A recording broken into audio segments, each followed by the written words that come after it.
White flag, white flag, white flag. 1 lap to go. 1 lap, Raider. Final thoughts here. Birthday episode. Preston, I'm so happy that, we're still doing this. Yeah.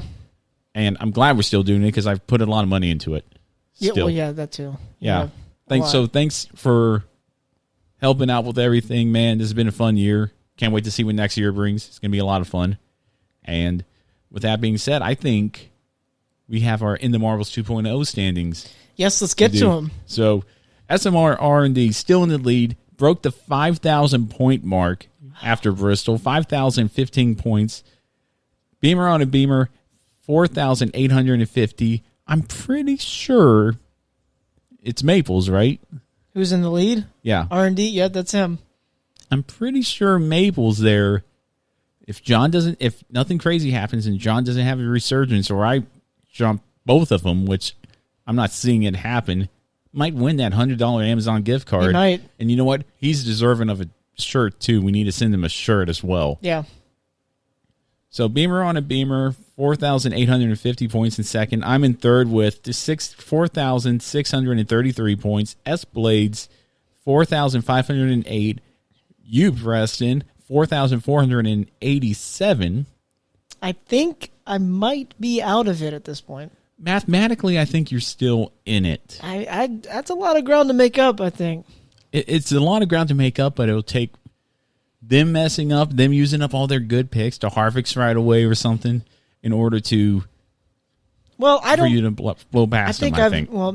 I will admit I forgot to change my lineup this weekend. So whatever I rolled with last weekend, I had this weekend. So hopefully it was Harvick. I hope it was too. Because oh my gosh, man. I tell you what, those guys have been on it since dropping a green flag at Daytona. Yeah. Meep, my personal favorite to get up there and go get them, 3,488 points. Crunchy Enterprises, 3,366. 43andMe, 3,143. Then J Walker Flocka, Wiregrass Racing, BK Racing, 57. All in the 1,800s, 1,600s, and 1,500s. I think it's safe to say the top five it's just the top five at this point. I would say the top five are still mathematically in it, but I don't know if they're going to be, if I'm going to be able to keep up with these two up front, SMR R&D and Beamer on a Beamer. Those two have been on it since the drop for the green flag at Daytona, man. Who's Beamer on a Beamer? That's my uncle. I like the name that he came up with, the Beamer on a Beamer. Yeah, he rides motorcycles and more so BMW motorcycles. Beamer on a Beamer. That's right. That's pretty good. Yeah, that is. And so, again, $100 Amazon gift card. If either myself or Preston wins, it's going to go up to a $200 total Amazon gift card package here coming up here in the next couple of weeks or in the next year. Yeah. I'd say in the next couple of weeks, we're going to be handing it to Maples or John.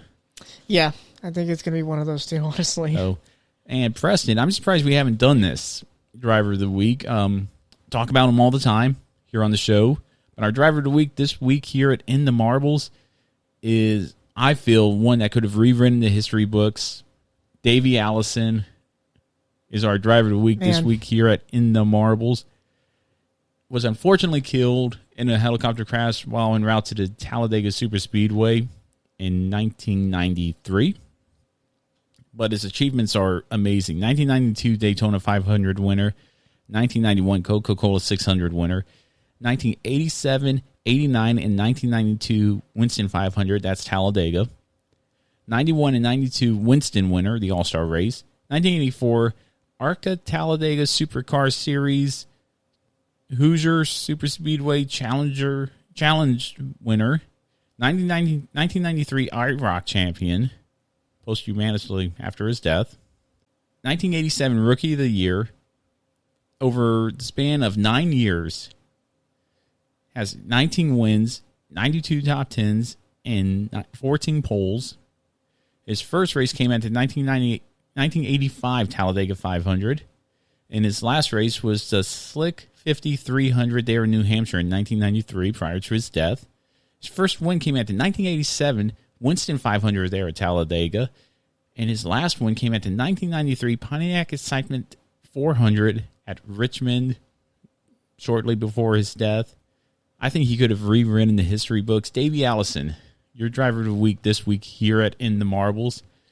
And for this week in NASCAR, we go all the way back. And I have a tendency to do this.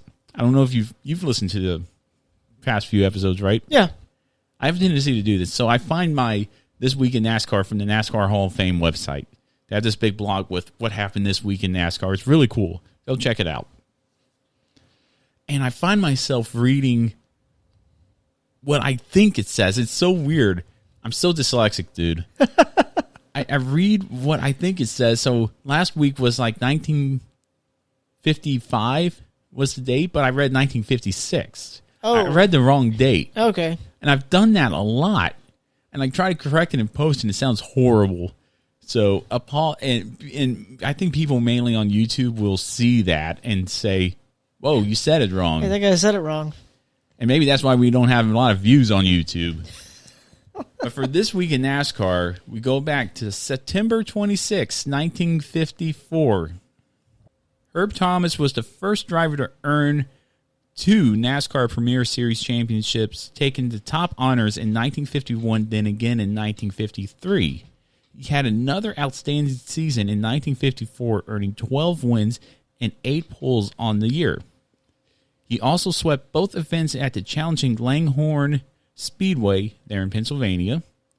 He won earlier that May at the 1-mile circular-shaped track just outside Trenton, New Jersey.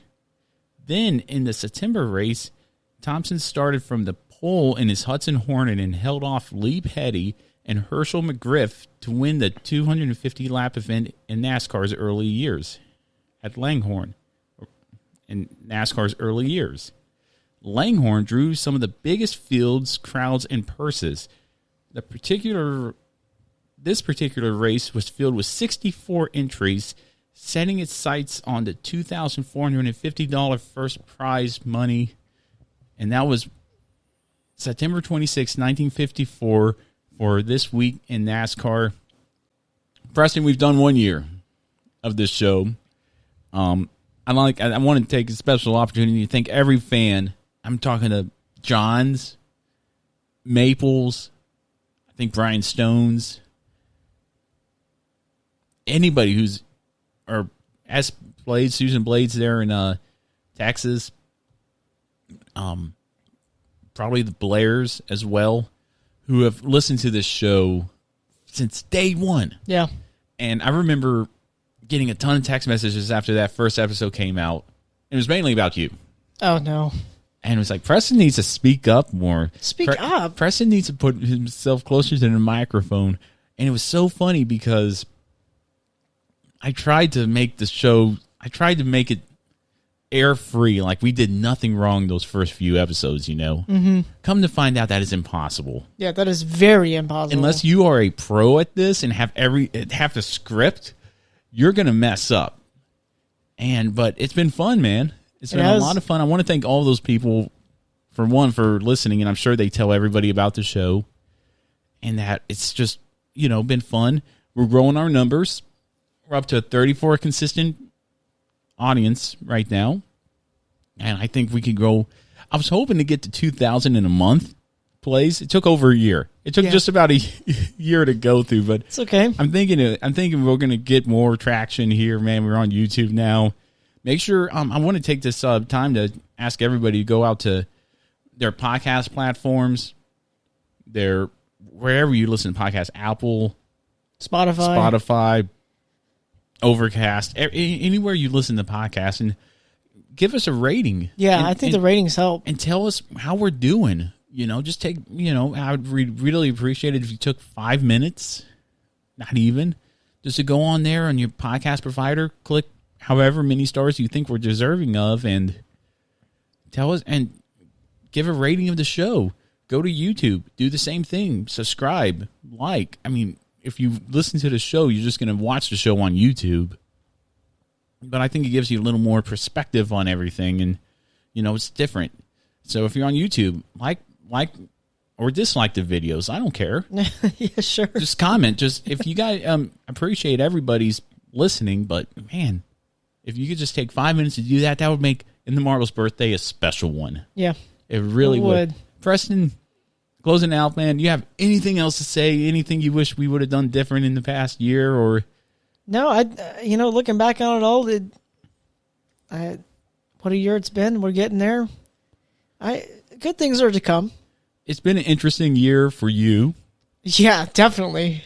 For sure. It's been a big year for me too. My wife getting a job. We're moving into a new house.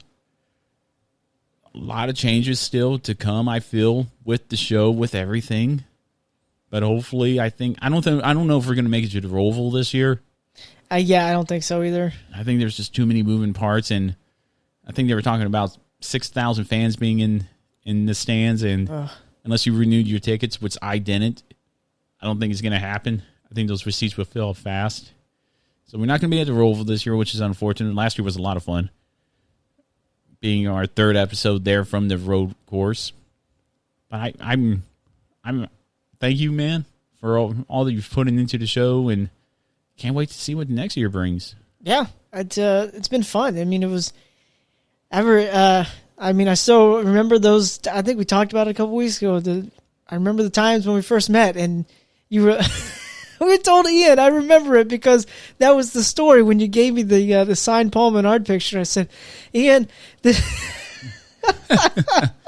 I remember the first day I met Matt, man. He was in the firehouse in the kitchen talking to somebody about NASCAR. And you were talking about getting a diecast or something. I'm pretty sure it was. It was a Stenhouse one. I remember it perfectly. You said something about Stenhouse. How would I get a Stenhouse I don't know. diecast? You were talking about something. I've never seen him win a race. And I was like, oh, yeah, NASCAR, man. You were like, oh, what do you know about NASCAR? Who are you a fan of? And it's just, I'll never forget it. When I was just like, Paul Menard, you were just like, oh, he does watch NASCAR. Yeah, okay, he must watch NASCAR. He must really like Paul Menard. Oh, man. Yep. One of the biggest Paul Menard fans you'll ever meet. Probably one of the only ones you'll probably ever meet. The only one, and by far the biggest one, because I don't see anybody really. Like I said, I don't think I've ever met another one in person. Nope. I know I haven't. So, other than just a Facebook group. It's okay, and even buddy. that, it was only like 2,000 people in it, I think. Well, it is what it is, man. It is, man. But I've had fun this past year. Looking forward to next year. We're already ahead of the game with YouTube and everything. More content to come, more everything to come. Yep. So again, make sure to go down there and rate us. And it'd be beneficial not only for us getting our name out there more, but for just us.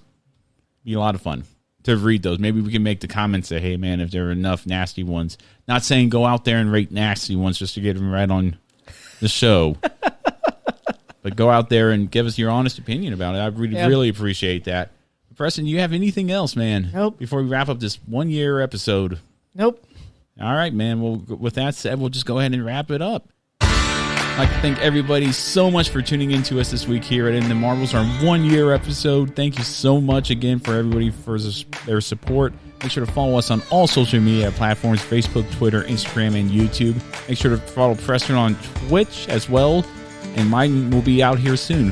For Preston Lute, I'm Matt Beamer. Thank you again so much for listening. Stay safe out there and have a good rest of your week.